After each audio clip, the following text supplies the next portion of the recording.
ముఖ్యమంత్రి సిద్ధరామయ్య సారథ్యంలో కర్ణాటకలో అధికారంలో ఉన్న కాంగ్రెస్ పార్టీ ప్రభుత్వం సంచలన నిర్ణయాన్ని తీసుకుంది. ఇప్పటివరకు మహిళలకు మాత్రమే పరిమితమైన ఉచిత బస్సు ప్రయాణ సౌకర్యాన్ని మరింత విస్తరించింది.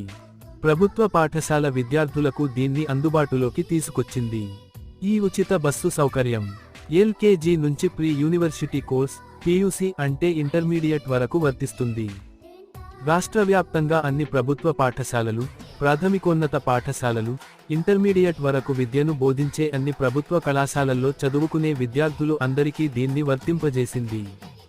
ప్రస్తుతం కర్ణాటకలో మహిళలకు ఉచిత బస్సు ప్రయాణ సౌకర్యం అమలులో ఉంటోన్న విషయానికి తెలిసిందే. కేఎస్ఆర్టీసీ బస్సుల్లో మహిళలు రాష్ట్ర వ్యాప్తంగా ఎక్కడి నుంచి ఎక్కడి వరకైనా ప్రయాణించవచ్చు. దీనికోసం సిద్ధరామయ్య ప్రభుత్వం ప్రతి సంవత్సరం బడ్జెట్లో 1000 కోట్ల రూపాయల మేర కేటాయింపులు చేస్తోంది. అదే సమయంలో కొత్త బస్సులను